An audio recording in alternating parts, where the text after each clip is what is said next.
Добър вечер, уважаеми гости! Добър вечер, уважаеми зрители! Много се радвам, че сме заедно. Вие сте за вечерта на Кукубе!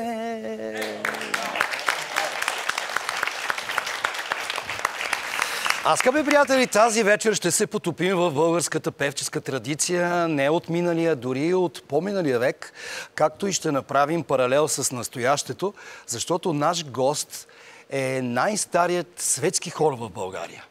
Основан, забележете, на 4 март 1896 година. За нас, вярвам и за вас, скъпи зрители, ще бъде удоволствие да чуем тази вечер изпълненията на Пловдивското певческо дружество Ангел Букурешлиев. Страхотни, невероятни хора. Тук при нас е диригентът на хора Илиян Тиганев, дами и господа. Илияне, здравей!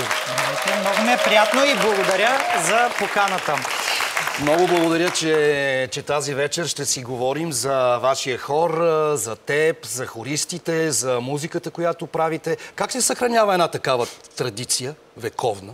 Една такава традиция вековна се съхранява, когато си отдаден изцяло на работата, когато гониш каузата, която нашите прадеди са ни завещали, когато работиш с любов към абсолютно всичко, каквото правиш, и когато го правиш, ти нямаш един работен ден, защото го правиш с удоволствие. Казахме кога е създаден хора, а ти с какво се занимаваш през годините? Как попадна в хора? Как така изведнъж това стана твоя любов, твоя желание да се пресъздава всичко това през годините, което е създадено от хористите на хора? Благодаря. Аз се занимавам с пиано.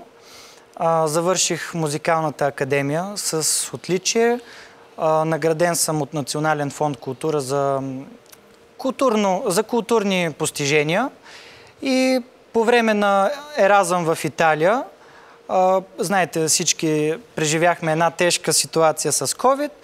И когато се върнах в България, чрез един преподавател в музикалното училище, който ме препоръча в хора, и аз се съгласих, понеже хора готвише турне, музикално турне в Италия, фестивал, който трябваше да подготвям хора за 8 репетиции, и въпреки трудната задача успях да достигна до тях така бързо, за да мога да работя с тях и да отидем заедно на международна сцена.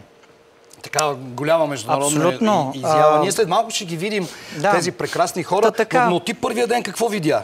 Като се срещна с тях, като ги чу, какво беше първото нещо, което ти мина през съзнание? Едно незабравимо преживяване, защото хващаш хора, които са по-големи от тебе, да не кажем двойно, тройно от тебе. И те не могат да си представят как един млад човек като мен, току-що, нали, или още студент, може да ръководи цял състав. И на мен ми беше много приятно да ги зърна и да прекарвам време с тях, но първото ми впечатление беше много приятно и много благо. А всички хористи ли са от Пловдив? Имаме хористи от Русе, от близките села до Пловдив, от Русия чак имаме. Имаме от Велико Търново, Казанлък и от много да не изброявам, но повечето живеят... Защото ще пропуснем някой. Направо съм ги пропуснал. И повечето живеят в Пловдив и се събираме 2 пъти в седмицата и успяваме така да прекараме време заедно и да си попеем. Аз ще ги питам и тях после. Лесно ли ти се довериха? Успя ли да им спечелиш вниманието и така да предадеш онова, което имаш ти в твоето съзнание виждане за такъв състав? Вие след малко ще ги питате, но доколкото са ми казвали, че успявам по някакъв начин да създам един колектив в тях, да създам една общност. Защото в момента от певческо дружество като концертен състав, каквото аз заварих, беше около 14-15 човека. В момента от стария колектив има около 6-7 човека, които броих, а в момента цялостния колектив сме около 40. В момента около 30 човека сме концертния състав. Така че бих казал, че нещата са сериозни. Да, развиват се. Това е общо взето, като има сплотеност, като има неща, към които се целим заедно, се постига по-бързо. Без съмнение е така. А да ни разкажете нещо за историята за Ангел Букурешлиев, един от първите концентриращи пианисти в България, диригент, той може би фолклорист, композитор. Да, пионера в тези музикални дейности, защото той е, освен че е първия български първия концертиращ български пианист, той е композитор, той е диригент, той е основател на нашето певческо дружество и дългогодишен диригент. Цели 50 години е дирижирал хора. Тоест има една солидна база, на която може сега да стъпите и да доразвивате в новия век. А член първи на вашето дружество гласи: певческото дружество се създава, за да се развива и разпространява българското и славянското пеене и въобще художествената музика. Стъпвате ли на член първи на устава и как избирате репертуара? Естествено.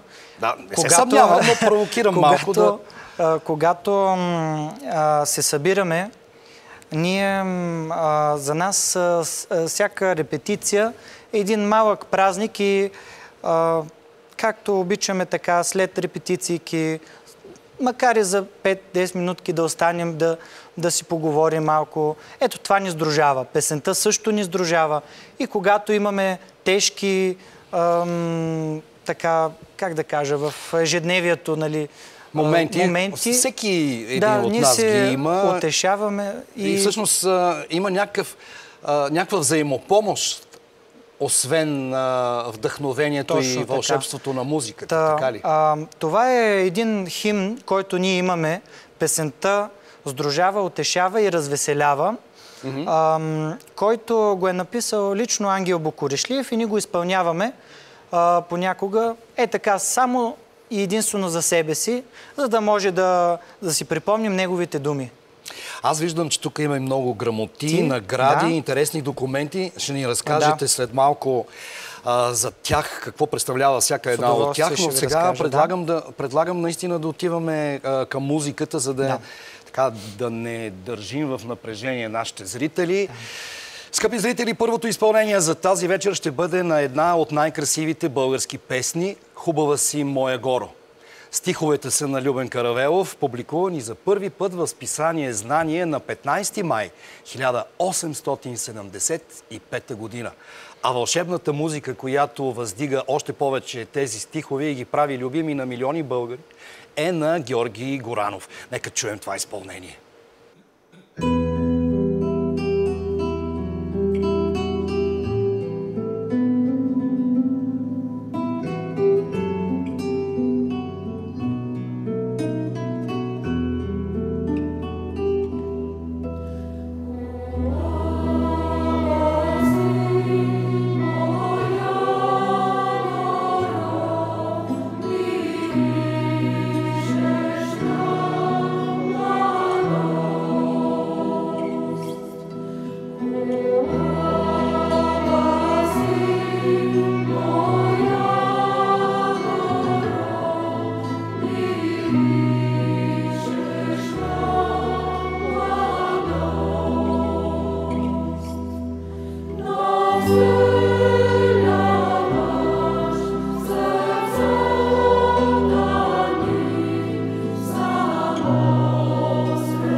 Аплодисментите, разбира се, са и за цигуларя Стилиян Дерменджиев.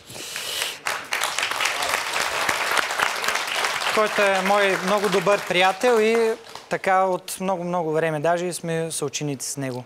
И помага сега вече в обогатяването на красотата на това, което вие правите. Значи, споменахме за устава в началото на нашия разговор. Вие имате и свое знаме, на което девизът "Песента сдружава, развеселява и утешава", това, което си казахме преди изпълненията. Ето това е знамето. Можем ли да го покажем естествено. Нашите зрители и да ни разкажете нещо за него? Ето тук сега ще помолим колегите. Той е наистина, вижте, с много така.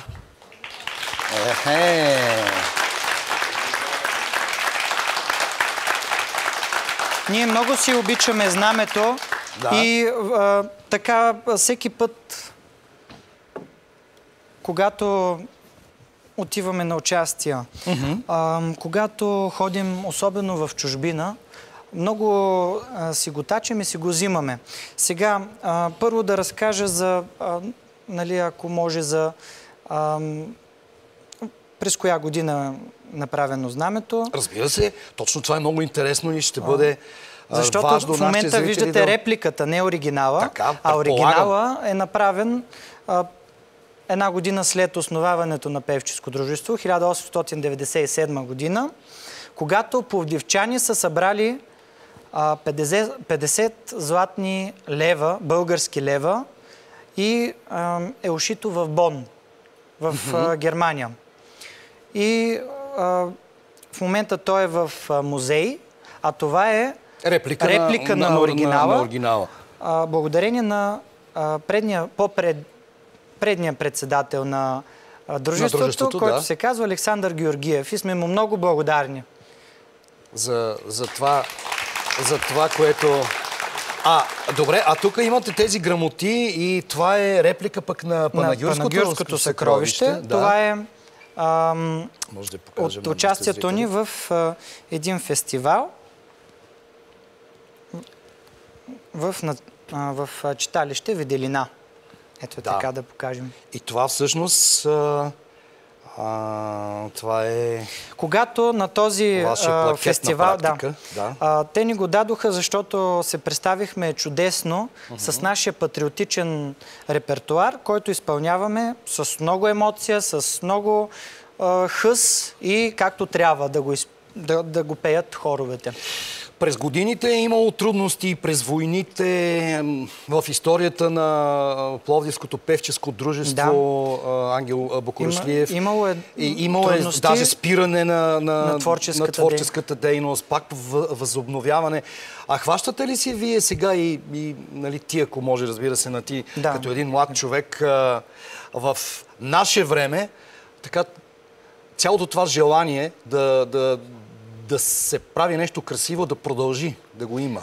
Няма как да спреш да правиш нещо, което са започнали твоите прадеди, както си обясних.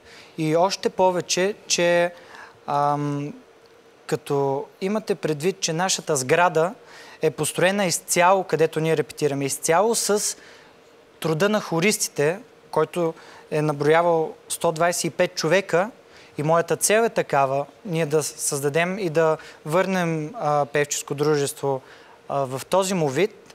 И като виждам как стремглаво се стремим към това, няма как да спрем този процес.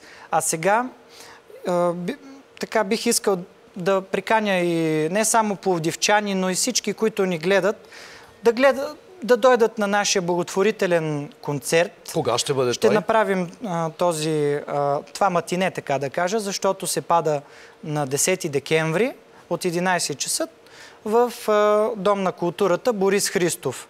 Ние ще наберем средства, за да може да реконструираме и реставрираме нашата сграда по такъв начин, че да може да създаваме там нашата творческа дейност и да даваме възможност на много други млади, всякакви музиканти да развиват творческа дейност и там да стане една малка камерна зала и едно ядро на таланти.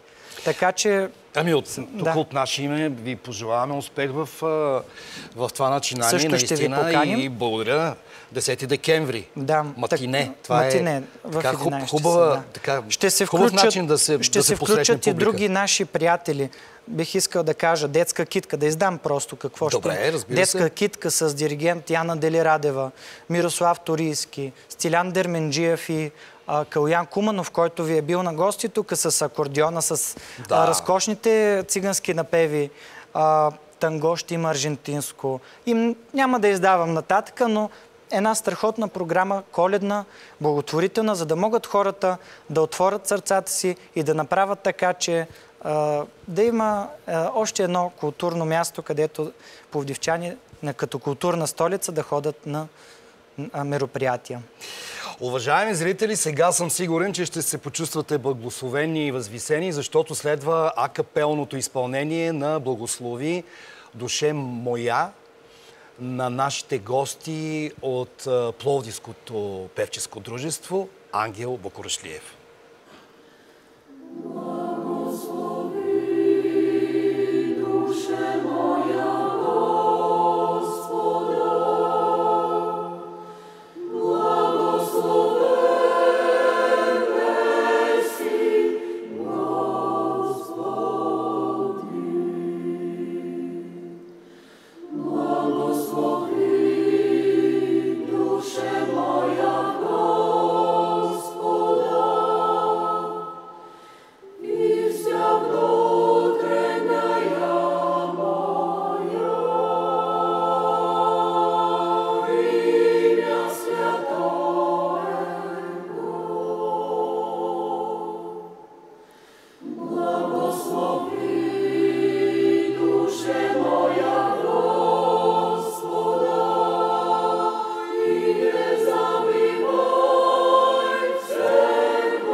Уважаеми зрители, вечерта на Куко Бенд тук с нашите гости ще продължи само след малко.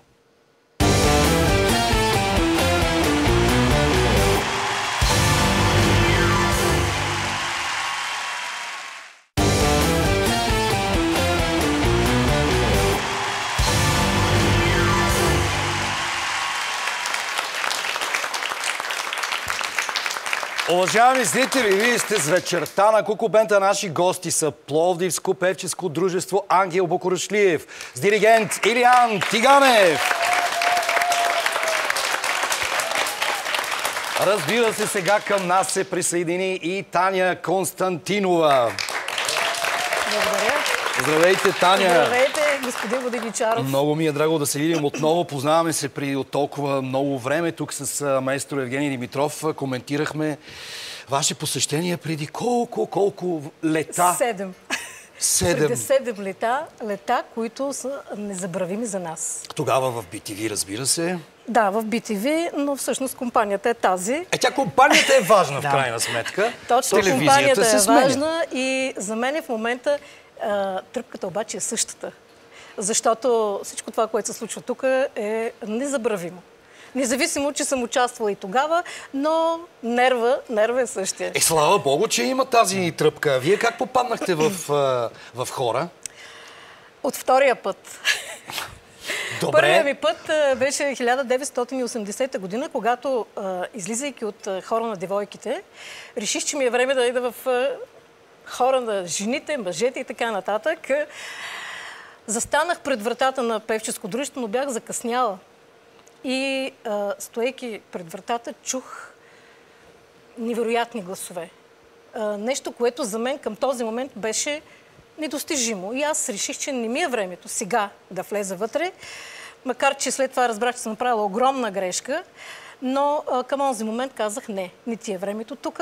И през 2008 година, януари месец, набрах кораж. Набрах кораж и влезах в тази зала и се оказа, че само след 4 месеца бях допусната до участие в международния хоров конкурс в Варна. Всъщност, заех си мястото там и мога да кажа, че за мен беше привилегия 7 години да бъда после председател на това дружество.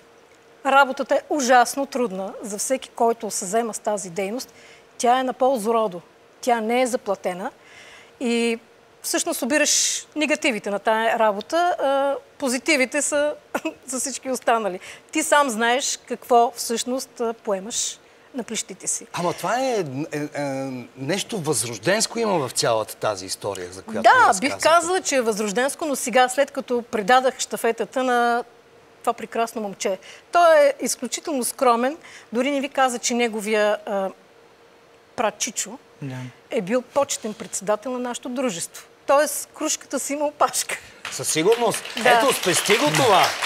Може би от притеснение, но той е скромен. От притеснение сигурно не пожела да го кажеш, но това е много важно, защото в всички български фамилии, в много семейства, независимо дали става въпрос за доктори, за музиканти, за инженери, тази традиция е много, много важна и тя, слава Богу, върви. Да. А ние все малко я спестяваме, за да не каже някой, то е с връзки, то откъде дойде, не знам какво, а пък всъщност тя силата на въобще на нас като народ е точно това, че продължаваме онези силни традиции, черти на... Ген също. На нашите прадеди. Добре, вие сте пели на най-различни места, на открити пространства, на площади, в катедрали, в концертни зали. Къде се чувствате по-уверени? В смисъл, там, където акустиката или там, където техниката помага? Където има дух. Където има дух. В църква, в катедрали. Бяхме в Истанбул, в българската църква. Там е наистина изумително. Желязната църква, която, слава Богу, е реставрирана в последните години. И ние точно май отидохме след като я реставрираха. Всъщност, ние за това искаме да наберем средства за реконструкция на нашата сграда, за да направим една камерна зала, защото в нашата сграда всъщност е духа на всичките тези поколения от 1896 година до сега. За които си говорим сега. Да, защото влизайки вътре, ти ставаш част от този дух. Независимо колко време си стоял, това ти остава после в сърцето и в душата. Това просто като го казвам в момента настръхвам. Наистина, защото аз съм вече 15 години тук, но се радвам на всеки един хорист, който идва и който казва, но тук е, вау, тук усеща се снимки, по-различно. Да, много история, много материали има и те всъщност го поемат това нещо. Дори сградата си има собствена миризма. И когато си тръгваш от нея и си миришиш на старото, на корени. Но всъщност вътре е младостта. Вътре е младостта, защото в последната година, в която той дойде като диригент, коренно се смени възрастовата граница на хористите. Повечето бяха пенсионери по мое време. Сега изключително млади хора, работещи, учители, преподаватели, лекари, инженери. Това е и бъдещето. Аз като гледам всъщност и това прекрасно момиченце на първия ред, тази кукла чаровна. Да, Зорница. Страхотна е Зорница, наистина. И да аплодираме малката хористка. Тя е много отговорна, много редовна.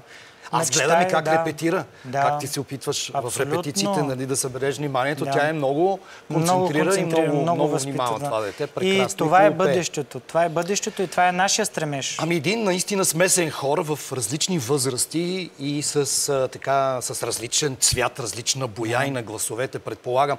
Този ремонт, това за което събирате средства за възстановяване на вашата зала, ще помогне ли наистина това, което спомена преди прекъсването, че има някаква мечта да е 120 и колко човека да стане един ден? Ние натам се стремим. Да. Това е нашия стремеж, да запалим ще помогне ли този пламък, този ремонт? Категорично, защото когато той дойде, той не беше много добре прият, ако трябва да бъдем честни.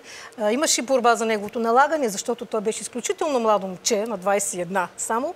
Хората бяха на възраст. Трудно е за приемане. Аз за това деликатно питах в началото. Не беше лесно. И да ви питам сега вие да кажете от... Той беше безапелационен. Не можеш да дойдеш ти и за 8 репетиции, не познавайки никой, и да изкараш хора в Италия, не някъде другаде, в Италия. А в Италия как ви посрещнаха, я кажете? Невероятно. Просто българският обработен фолклор там, който ние изключително така изпълняваме, е невероятно прият добре. Те не ръкопляскат, не се радват толкова на тяхните да повтаряме, песни, да пеем наново. Абсолютно. Да. Ами може би това е ценното в богатството на репертуара ви, че имате от всички боички, от цялата палитра, но пък ето италианците, какво да ги впечатлиха толкова с някои техни композиции, по-добре с българския фолклор? Или с италиански песни моги. Макар че, нека да вметна една скоба само. Бяхме на фестивал в Монте Катини Терме и там задължителната песен... Аз съм ходил, имал съм възможност да посета Монте Катини Терме. Беше хора на евреите от операта на Буко. Да. И там имаше италиански хорове. Безапелационно изпълнение на хора на Набуко от Пловдивско певческо дружество. Просто, както се казва, скрихме им шапките. И бяхме накарани ние да закрием заключителния концерт, български хор да изпее Набуко, което си беше така лек шамар за италианците. И в миналото даже Пловдивско певческо дружество е награждавано с приза "Няма по-добри от вас", когато хорът е бил дирижиран от Крикор Четинян. Тогава в Ланголен. И не само, извинявам се, че така, но и в оратории, в опери, с много чуждестранни оркестри и така нататък. Певческо дружество се е изявявало и ще продължава да се изявява. Добре, сега да видим с какво ще ни криете шапката със следващото изпълнение. Уважаеми зрители, ще демонстрираме широкия спектър на певческите възможности на нашите гости. За малко ще излезем от българските хорови традиции и ще се пренесем в световните с изпълнение, което носи името Кантар. Нека да му се насладим сега.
Поздравления, поздравления, поздравления. Благодаря.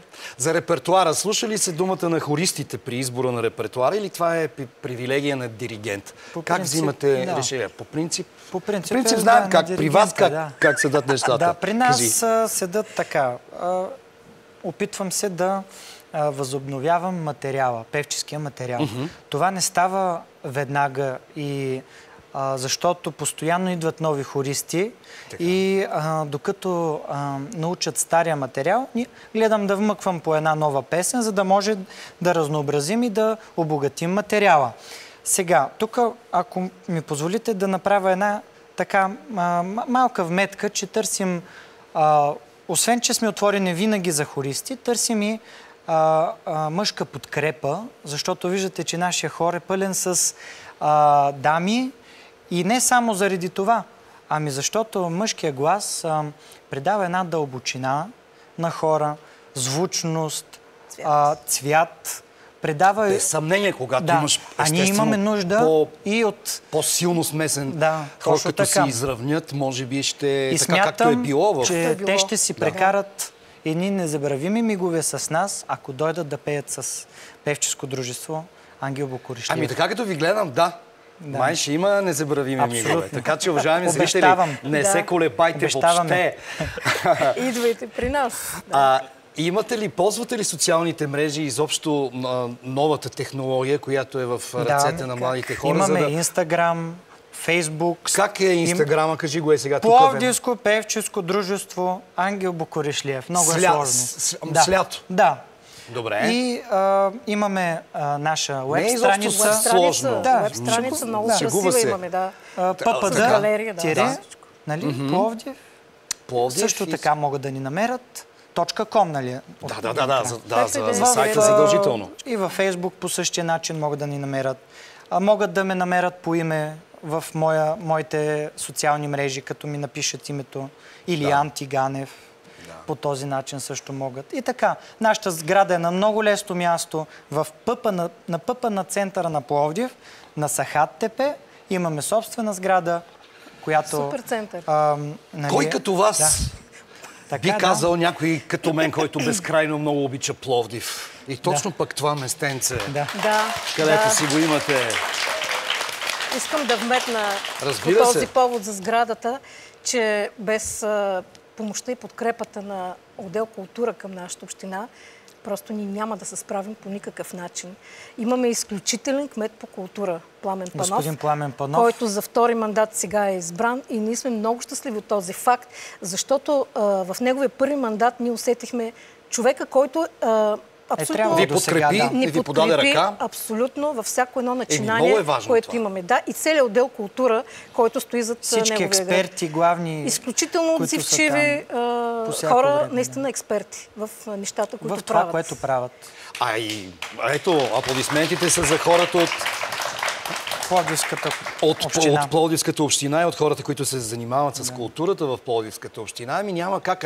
По всяка вероятност, видимо с тези награди и с това, което виждаме тази вечер, вие пък им връщате жеста на това, че се развивате, за това, че идват все повече и повече хористи, че имате нови идеи.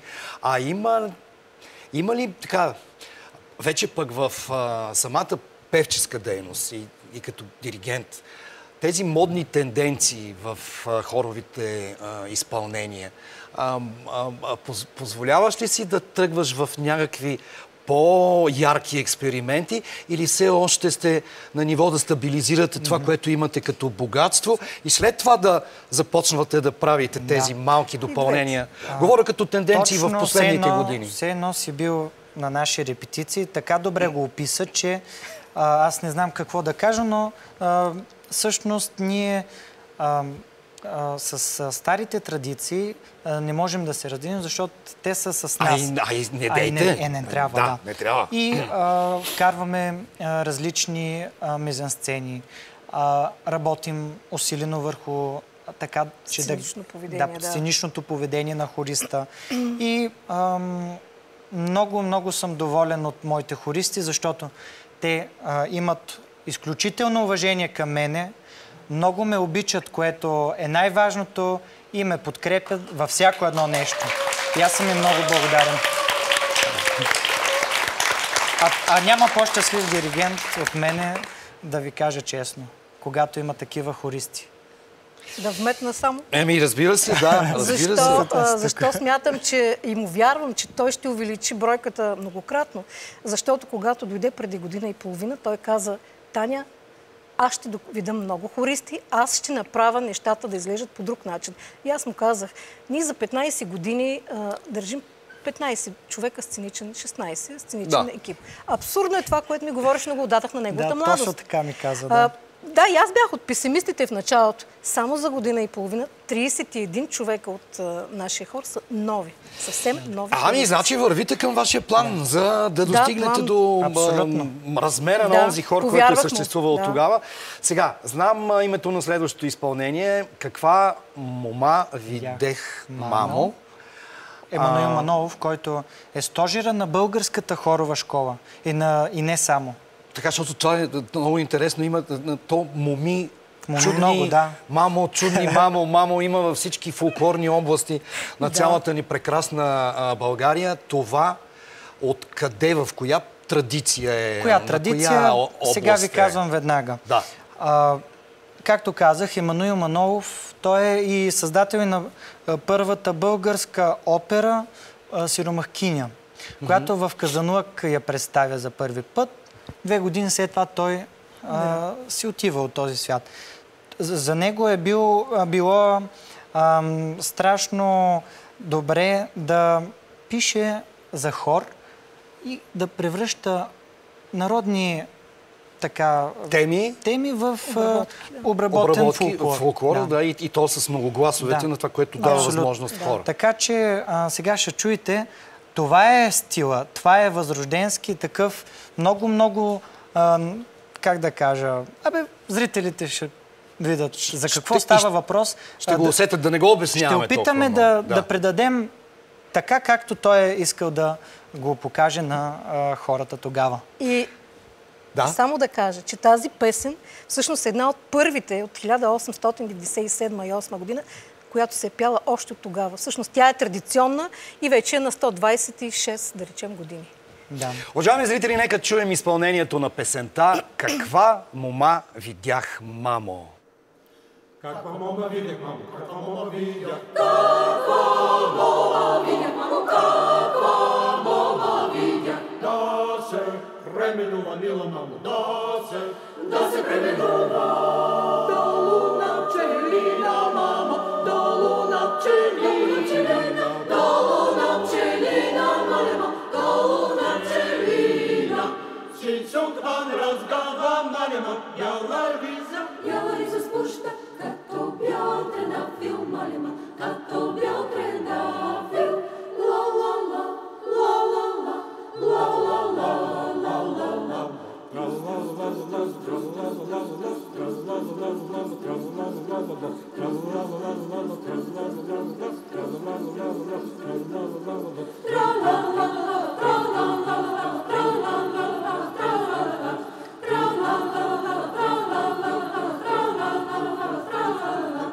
Ак не ми я вземеш, мамо, ак не ми я вземеш. Ак не ми я вземеш, мамо, ак не ми я вземеш. Ще ти се разсърдя, мила мамо, дали ще забегна. Ще ти се разсърдя, мамо, дали ще забегна.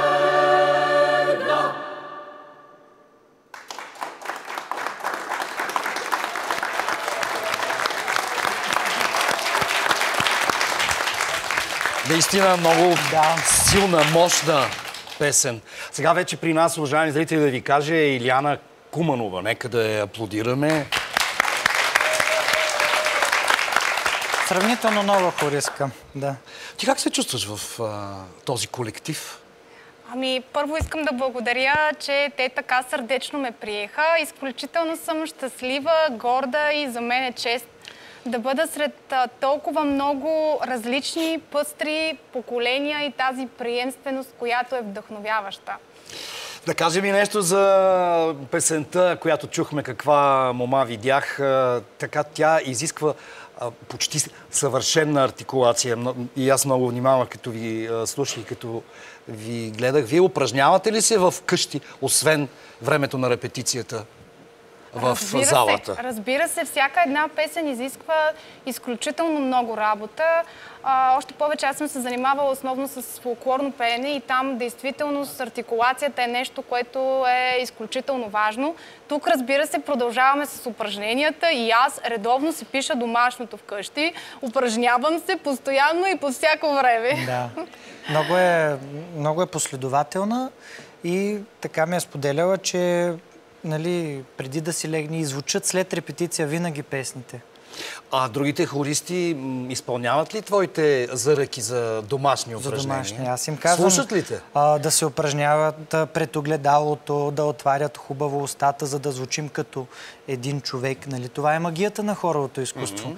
Толкова много хора, колкото да са, 100-200 човека, колкото и да са, да отварят, да звукоизвличат по такъв начин, че да звучат като един човек.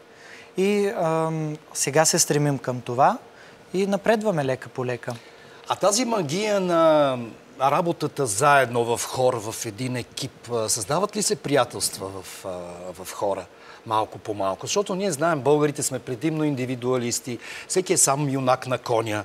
Докато като се съберем, като че ли по-трудно завъртаме воденицата, ако мога да използвам и това, за меленето на брашанцето. Във вашия колектив гладко ли върват нещата или трябва да се борите с индивидуалностите на характерите? Аз считам, че по-скоро борбата няма място в който и да е колектив.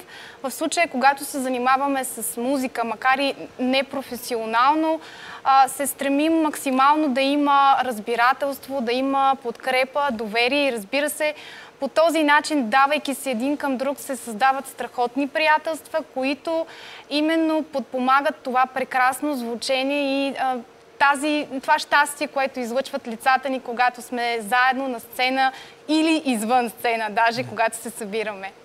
И към двамата един въпрос. От репертуара, с който разполагате и който репетирате и който може да представите на сцена, имате ли си ваши любими произведения? Изключително богат е фолклора на много произведения, съответно и в класическото пеене, така че аз лично не мога да кажа, че имам любимо произведение. За мен всяка една песен с изключително отговорност се отнасям към нея и просто ми е изключително приятно с колегите заедно да пеем и да творим. Като диригент? Като диригент имаш ли своите пристрастия или не е редно да ни казваш? Кое най-те вълнува? Смисъл, като запеете нещо и да ти... Естествено, че аз като пианист мене ме дърпат по-скоро тези произведения, които има оркестър, където има акомпанимент. Благодаря много на Куку Бенд, които така хубаво ни акомпанират и ни съпровождат. И за мен е... Също така, църковните песнопения са много трудни. И понеже си поставям така доста големи цели и за мен майсторството не е да изпееш една песен от край до край. За мен е важно да покажеш чувство, да изпееш така, както е искал автора, да я напише и да я пресъздадеш на крайния на публиката. Потребител, дето може да се каже. Това исках да кажа на нашата публика и на нашите фенове, защото ние сме също имаме много фенове и те следят с нетърпение нашите участия. Аз се надявам след това предаване тази вечер да имате още повече фенове от цялата страна. Уважаеми зрители, сега ще се разделим за мъничко, за да се върнем отново в нашото студио. Вечерта на Куку Бенд ще продължи само след малко.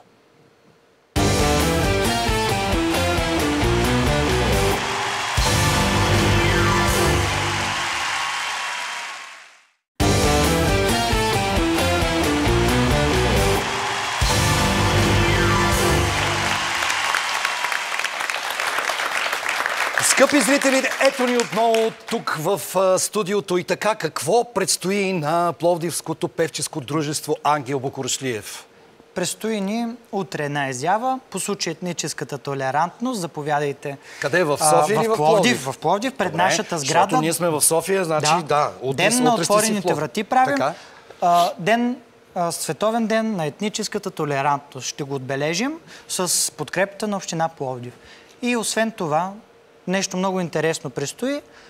Едно турне до Италия пак ще си направим, защото ни поканиха. Кога? Както казваше една... Април месец. През пролета. Значи имате време да се подготвите добре. Да, април месец ни канат в Арена Ди Верона, където ние ще представим Пловдив, ще представим България, където не малко хорове и хора имат възможността да пеят и да отидат. Много ви се радваме за всичко това, което правите и което предстои. Сега, скъпи зрители, някак си се превърна в традиция да завършваме вечерта на Куку Бенд с една песен, която значи много за българската музика и за българите въобще. А това е "Я кажи ми, облаче бяло". Това наистина е една изключителна песен, много любима, особено на всички наши сънародници, които живеят по всичките земни кълбета, както обичаме ние да се шегуваме. Ние сме чували в най-разнообразни стилове и аранжименти, поп, джаз, фолклор, а сега ще имаме възможността да се насладим на хоровото изпълнение на този шедьовър с помощта на нашите гости от Пловдивско певческо дружество Ангел Букурешлиев. Нека да ги чуем.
нашите гости от Пловдивско певческо дружество Ангел Букурешлиев с диригент Илиян Тиганев. Дами и господа, да благодарим, разбира се, и на цигуларя Стилян Дерменджиев. Много се радваме, че ни бяхте на гости. Желаем ви успехи във всички начинания. Скъпи зрители, това беше всичко във вечерта на Кокобент. Ние от тук ви казваме довиждане, а вие останете с програмата на 7/8 TV!